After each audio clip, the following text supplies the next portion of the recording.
Welcome to the deep dive. Thank you. It is really good to be here today. Yeah, today we are we're really slowing things down a bit. We really are. It is a much gentler pace today. Exactly.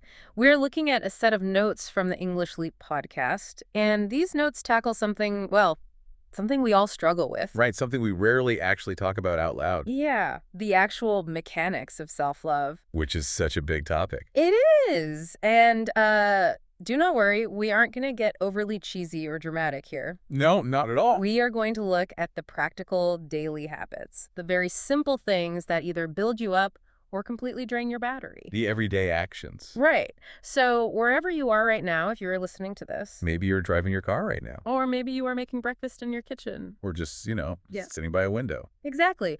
We want to create a quiet, comfortable space just for you to listen and to reflect. Take a deep breath with us. Yes, take a nice deep breath, because our mission for this deep dive is to explore a very beautiful, very important life skill. The crucial skill, And that skill is learning how to love yourself.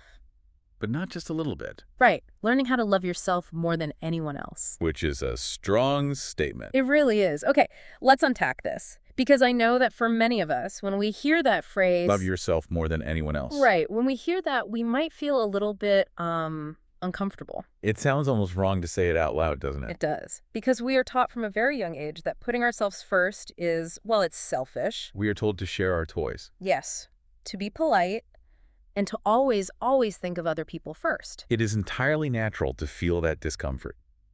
Society really trains us to view self-sacrifice as the ultimate virtue. Like we have to give everything away to be a good person. Exactly. But the notes we are looking at today make a very clear, very gentle point to counter that idea. And what is that point? That loving yourself is not about being selfish. Right. It is not about ignoring other people or acting like you are the only person who matters in the whole world. It's much softer than that. It is about healthy respect. Healthy respect. I like that phrase. It is about making sure that you do not abandon yourself while you are busy trying to take care of everyone else. That happens so often, doesn't it? We just abandon ourselves. We really do.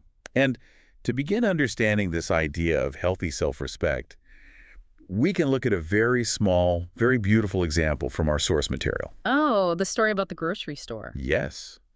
There is an anecdote in the notes about a tiny moment in a daily routine. Someone was simply standing in a line. Just a normal, boring line. Right. Maybe it was at a grocery store and they had a whole cart full of food. The heavy cart. Yes. And they looked behind them and saw someone with just one item. Maybe just a carton of milk or a loaf of bread. Exactly. And they simply stepped back. They stepped back and let that person go in front of them. Just a tiny gesture. Yes.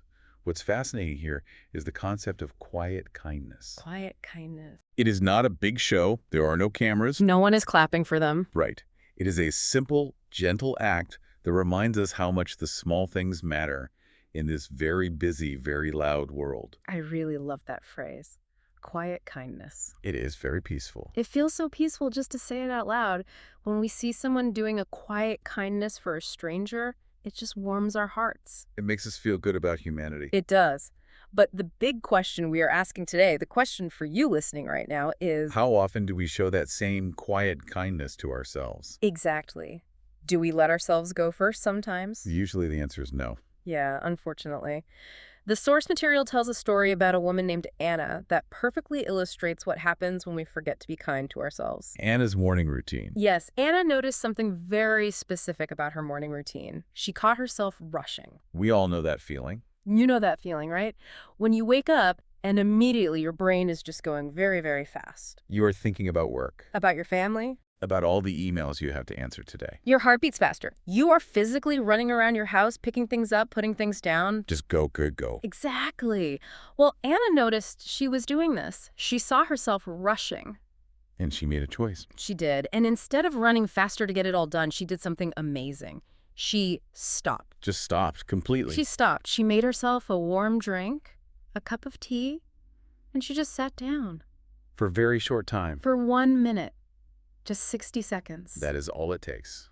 She held the warm mug in her hands. She felt the heat on her skin. She breathed. And how did she describe that? She described this feeling as coming back to herself. Coming back to yourself. That is a profoundly deep statement, It really is.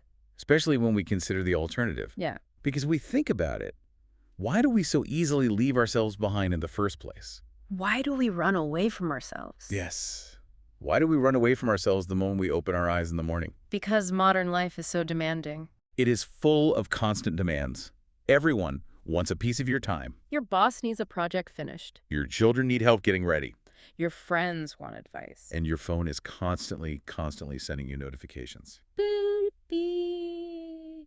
All morning. Right? In the rush of daily life, our attention is always pointing outward. Outward toward the world. We are looking at what other people need from us. Yeah.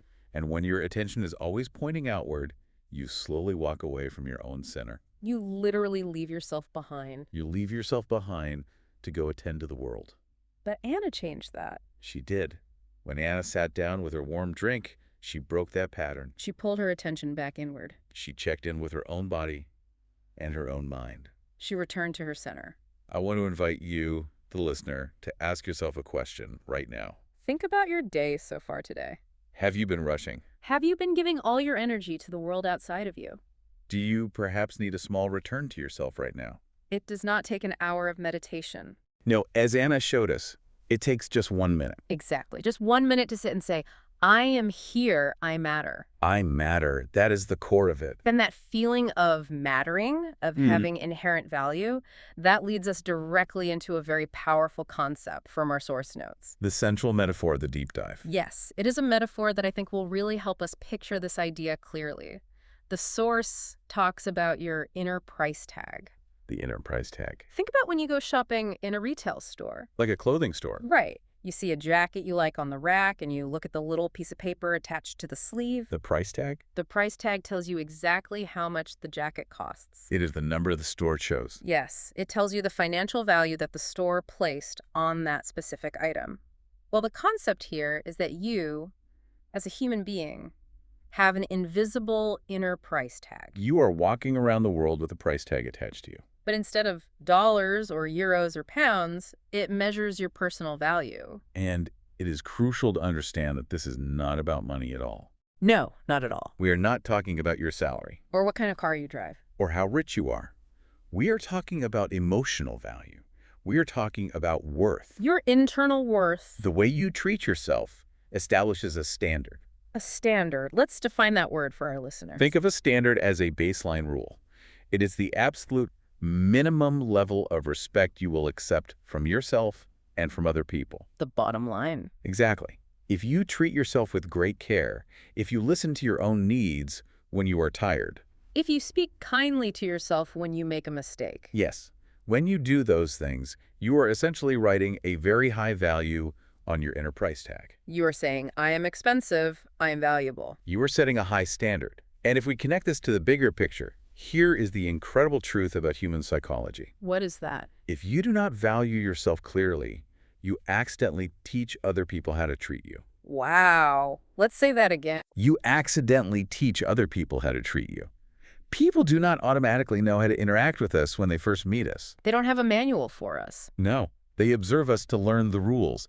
They will naturally follow your lead. Yes, they follow your lead. Always. If you treat yourself like you are not important, Yeah. if you always put your own needs at the very bottom of the list, other people will look at your actions. They will watch what you do. And they will subconsciously say, oh, I guess this person is not very important. Because even they do not care about their own time. Right. They will think, I do not have to treat them with high respect. You put yourself on the discount shelf. You really do. You mark yourself down to 50% off.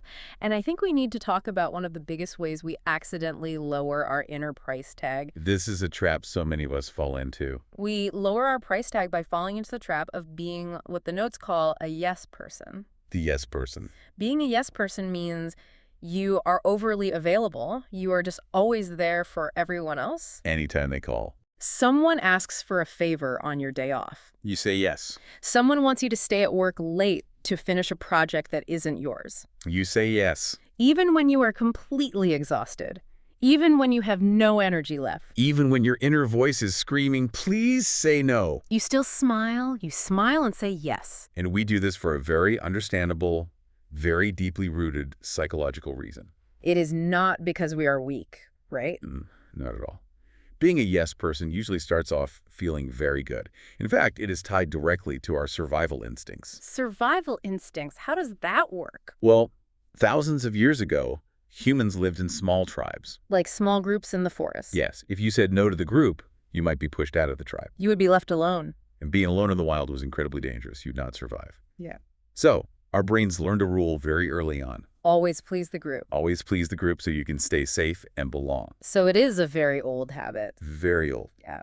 Today, when you say yes to a coworker or a friend, people smile at you. They thank you. They tell you that you are reliable. They tell you that you are such a kind, generous person. It feels like a wonderful compliment. You feel like a good person. You feel needed and valued by your modern tribe. But there is a trap here. There is a dark side to this instinct. Because what starts as a desire to be helpful quickly turns into a draining habit. A habit. A habit is something you do automatically Yeah. without even thinking about it. You just say yes before you even look at your calendar. Exactly.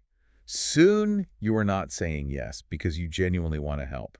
You are saying yes because you are afraid of what will happen if you say no. You are afraid they will be mad at you. You are afraid people will be disappointed or that they will stop liking you altogether. And what happens when we live like that?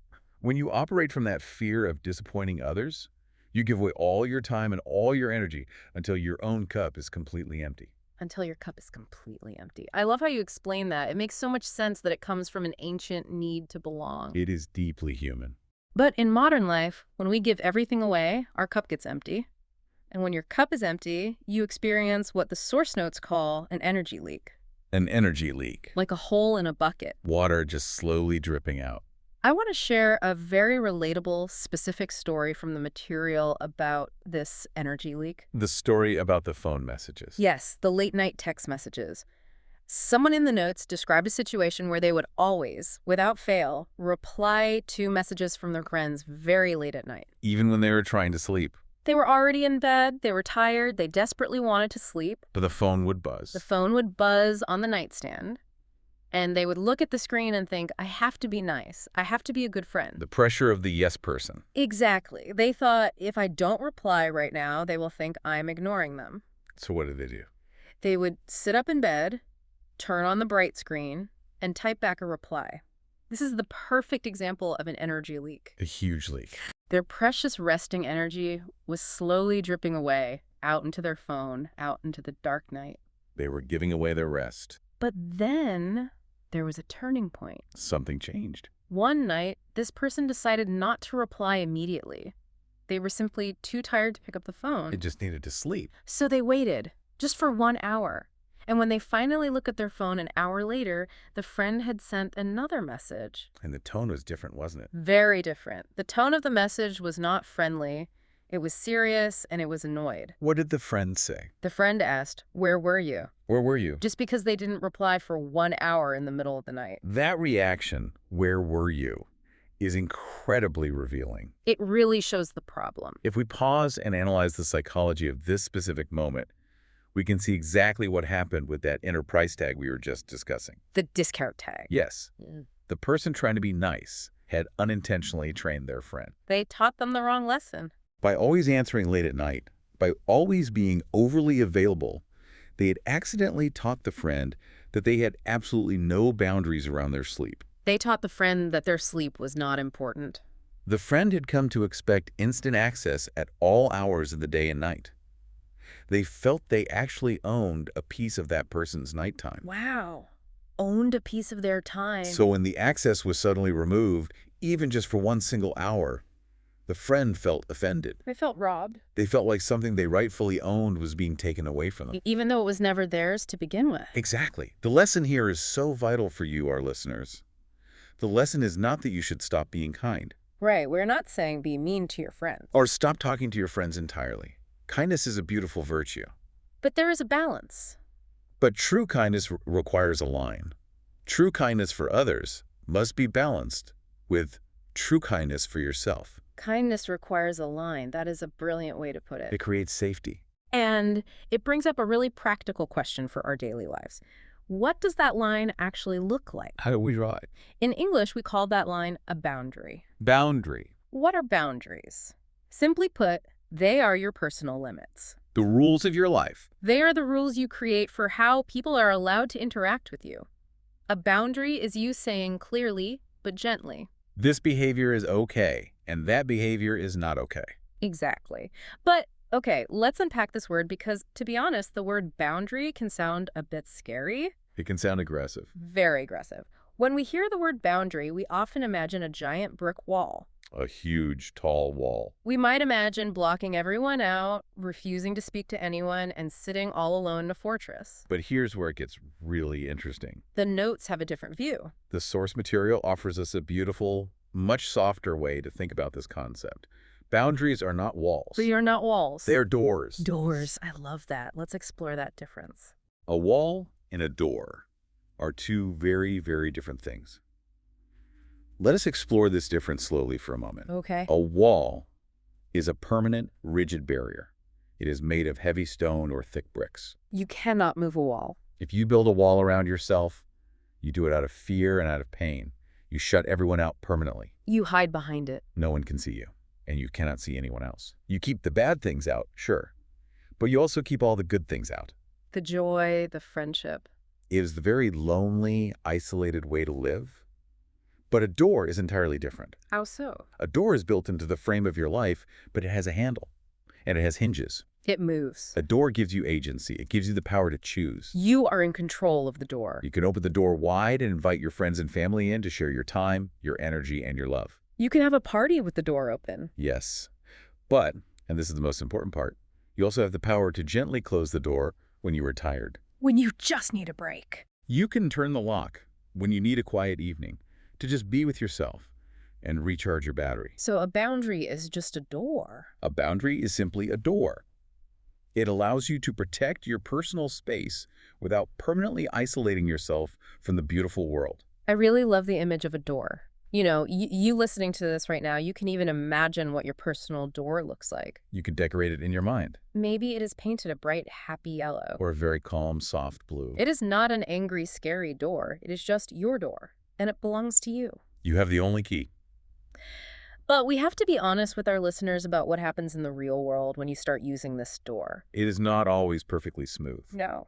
I want to ask you a challenging question about this. What happens when you try to close that door and the people on the outside get angry? The pushback. Our notes talk about navigating the pushback.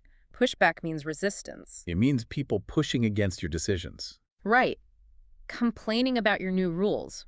When you start setting boundaries, some people in your life are going to get very uncomfortable. They are going to notice the door is locked. They might complain to you. They might say you have changed. Or that you are being selfish. Or that you aren't fun anymore. How do we handle that without feeling terrible about ourselves? It is a very common challenge, and the discomfort is inevitable.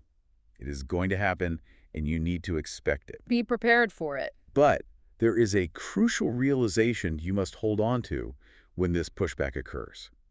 Ask yourself a simple question. What is the question? Who are the people getting upset? Oh, that is a good question. Usually the people who get the most angry about your new boundaries are the exact same people who benefited the most when you had no boundaries. Let that sink in. The people who benefited from your lack of boundaries. They are the ones who are used to walking right into your house, taking your energy, your time, and your effort whenever they wanted it. Without ever knocking. Without ever having to give anything back to you.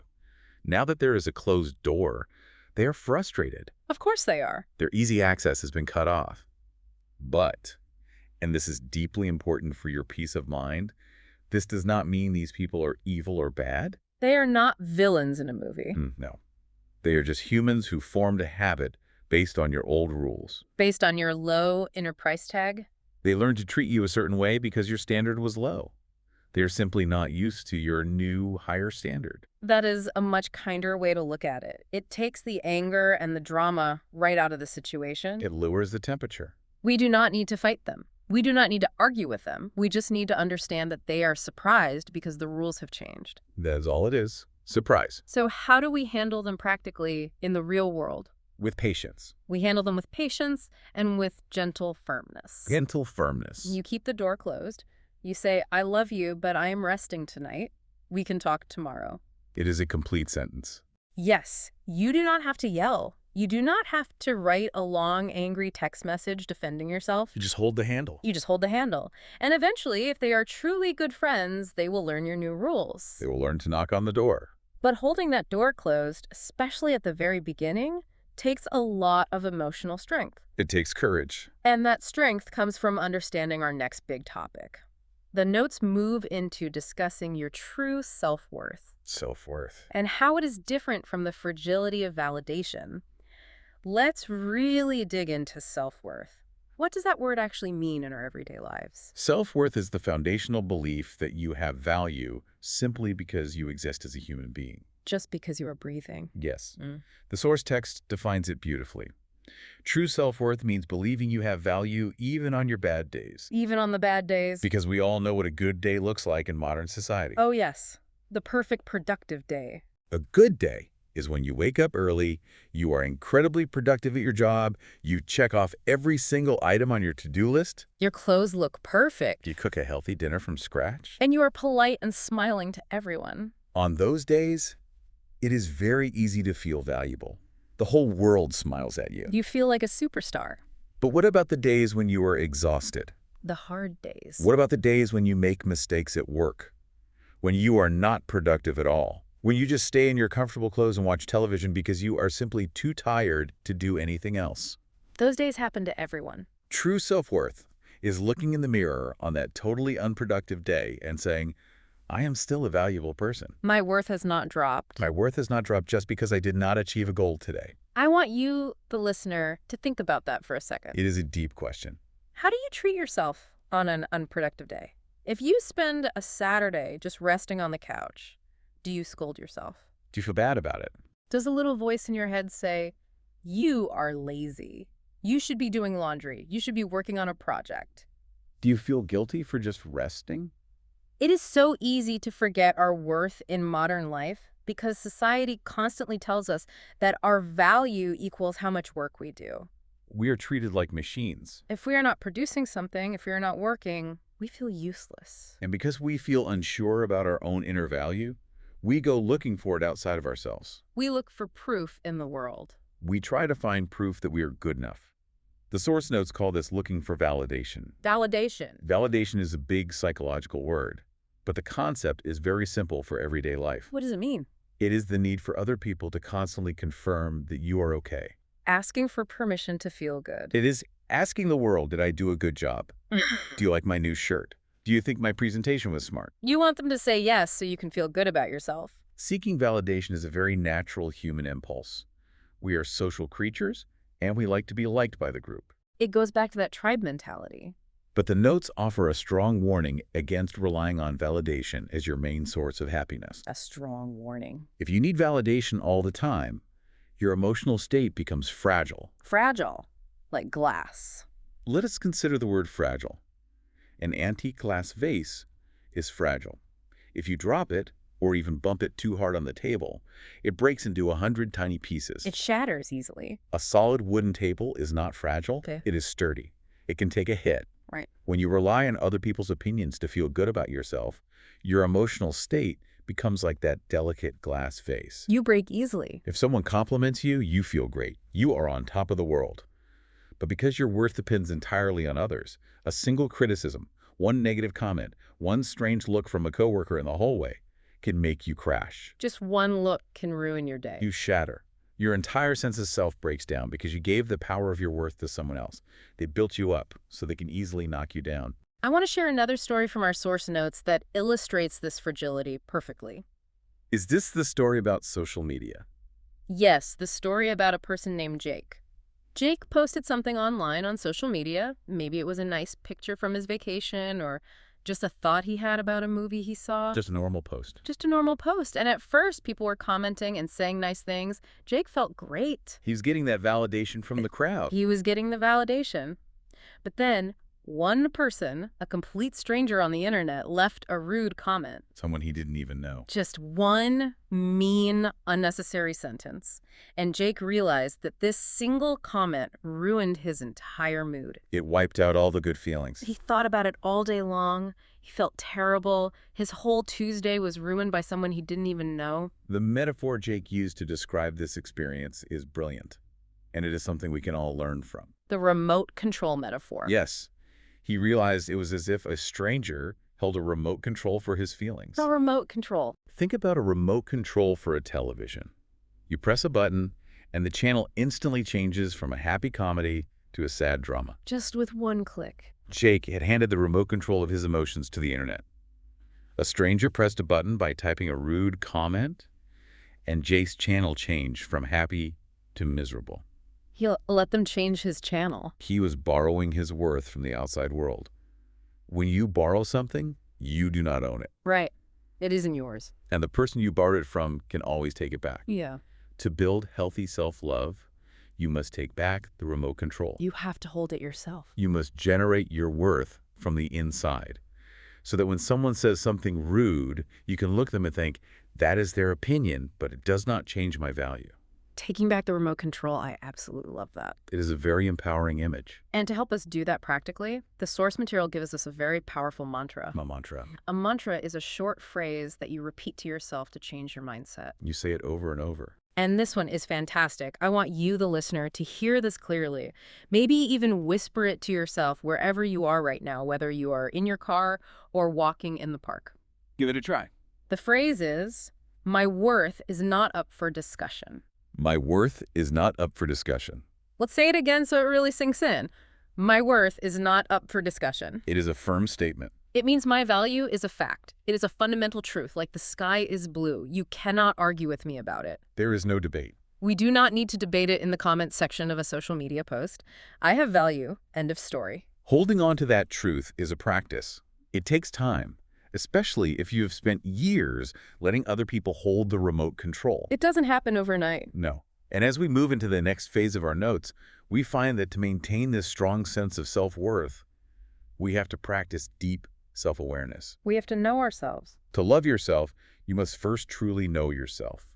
You need to become a quiet observer of your own life and your own daily reactions. Paying attention to how you feel. The notes ask us to pay close attention to our triggers. Triggers. A trigger is something specific in your environment.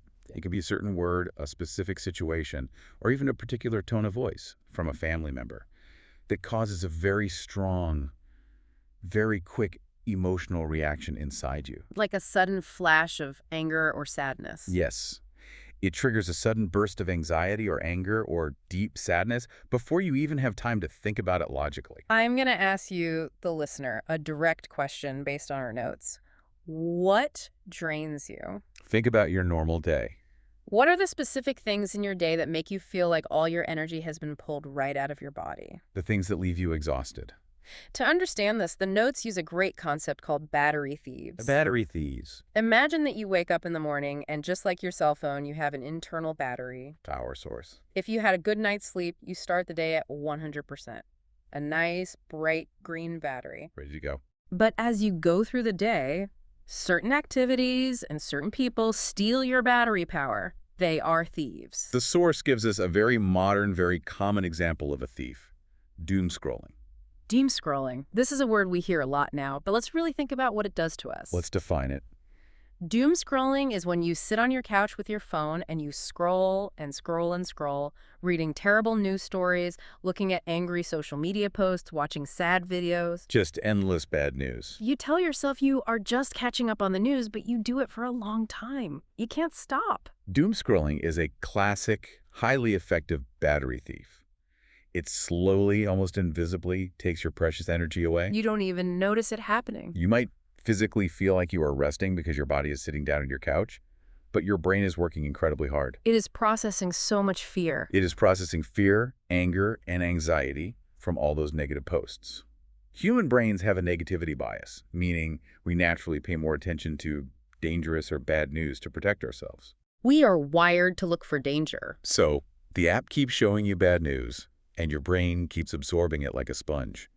After 30 minutes of this, you feel physically heavy. You feel terrible. You feel overwhelmed and sad, and you haven't even stood up. And the notes also mention another common battery thief: draining conversations. We all know these conversations. We all know certain people or certain topics that simply exhaust us. They just pull the energy right out of you. It might be a coworker who complains endlessly without ever wanting to find solutions. Or it might be a friend whose conversations are always filled with gossip and negativity. These activities and interactions act like parasites on your energy They drain your battery until it turns red. until it turns red and starts flashing, leaving you with absolutely nothing left for yourself, for your hobbies, or for your joy. You have to protect the battery. Part of loving yourself is recognizing these specific thieves and making the active choice to put your phone down or gently walking away from the draining conversation.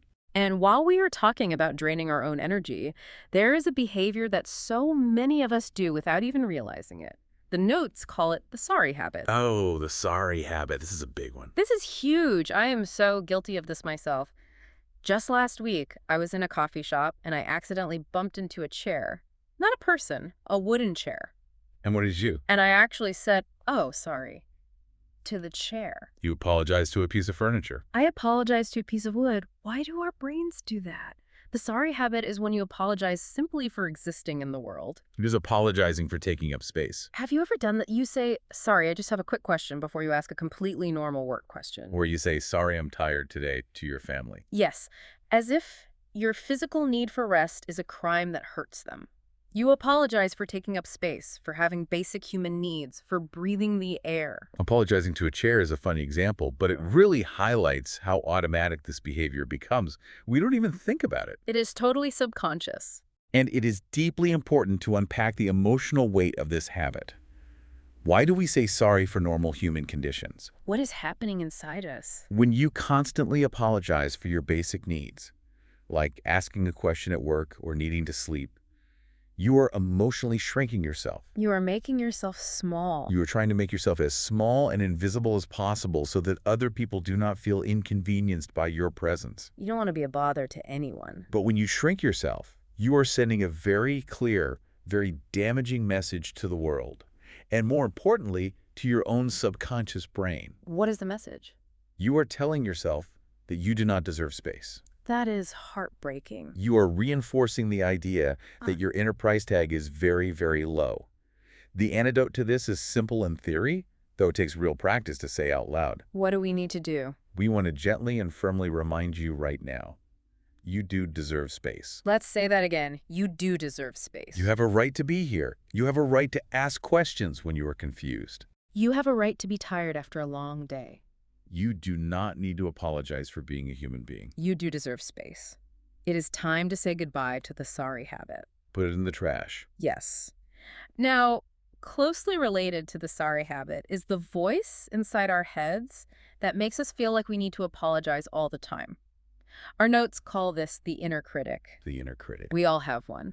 The inner critic is that little voice inside your mind that speaks to you when you make a mistake or when you feel insecure. It is never a nice voice. No, it is the voice that says, "You are not good enough. You are foolish. You always mess things up. Why did you wear that outfit? Everyone is judging you." The notes describe the inner critic in a very powerful, very real way. How do they describe it? It is like living with a bully in your own mind. A bully. Imagine if a real person followed you around all day, standing right behind you, whispering those terrible, mean things in your ear. Just constantly insulting you. You would never tolerate it. You would call the police, or you would tell them to leave you alone immediately. You would defend yourself. Yet we allow our own minds to speak to us this way every single day.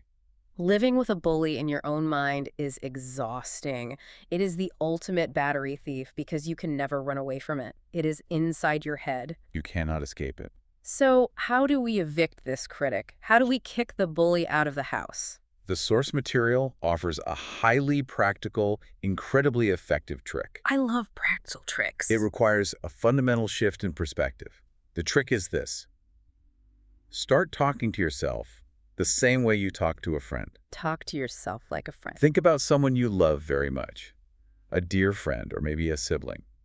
If that friend came to you crying because they made a mistake at work, what would you say to them? I would comfort them. You would never look at them and say, "You are useless, you are a failure, you always ruin everything." Never. That would be so cruel. You would put your arm around them and say, "It is okay. Everyone makes mistakes. You are smart, you are capable, and you will figure it out tomorrow." Exactly. You would be full of compassion and kindness for your friend. You would give them grace. You give them the benefit of the doubt. The challenge is to turn that exact same compassion inward, toward yourself. When you drop a glass in the kitchen and it breaks, don't say, "I am such an idiot." Just say, oops. Say, "Oops, I made a mistake, it's okay, let's clean it up." Why say terrible things to yourself if you would never say them to a friend? It doesn't make logical sense. This requires a big mindset shift. We have to change the way we look at our failures. The notes suggest framing mistakes not as your whole identity, not as proof that you are a bad person, but simply as stepping stones. Stepping stones. Imagine you are trying to cross a small river. There are rocks in the water to help you cross. You step on one rock, then the next. Carefully making your way across. Sometimes your foot slips off a rock and goes into the cold water. The slip is just part of the journey across the river. It is a stepping stone of learning. It is not the end of the journey. The slip is an event that happened to you. It is not who you are. That is a very peaceful image. Stepping stones across a gentle river. And maintaining that peacefulness is exactly what we want to focus on as we move to the next part of our deep dive. We want to review what we've learned. To aid your learning and to ensure we are keeping a slow, gentle pace for these profound concepts, we are going to do a reflective review. A calm walk through the vocabulary. We're going to walk through the key vocabulary and concepts we have gathered from the source text, connecting them to the everyday life we all share. This isn't a test for you listening. Not at all. It's just a way to let these ideas settle into your mind and take root. So, what does this all mean? How do we weave all these ideas together into a real, practical life? Let's take a calm tour of these words. Let's start from the beginning. Think about where we started today. We talked about feeling overwhelmed. Overwhelmed, that heavy feeling. That heavy feeling when the world is too loud, when everyone needs something, and there is simply too much to handle. When we are overwhelmed, our emotional state becomes fragile. Like the glass vase. Like that antique glass vase. We break easily. And why do we get overwhelmed and fragile? Because we give away all our availability. Our availability. We give our time to everyone else, becoming the yes person to stay safe in the modern tribe, and we lose our precious energy to battery thieves. Like doom scrolling? And to our emotional triggers. Yes. That is the cycle of abandoning yourself. Yeah. It is a cycle many of us are stuck in right now. Running on an empty battery. But the vocabulary of growth shows us the exact way out of that cycle. How do we get out? We change the narrative by establishing a healthy standard. A new standard. We write a new high-value number on our inner price tag. We begin to recognize our true self-worth. Knowing that we have value even on the days we just rest. We stop seeking validation from outside sources. We take back the remote control of our emotions. We put down our phones to stop the doom scrolling. Instead, we become reliable. Reliable, but not just reliable to other people. We become reliable to ourselves. We trust ourselves to take care of our own needs. And what tool do we use to protect this? The tool we use to protect this new peaceful life is boundaries. Boundaries. The doors. We install a beautiful door with a handle and a lock, and we choose when to open it. Mastering these simple concepts, really understanding them in your heart and practicing them daily, transforms your daily emotional landscape.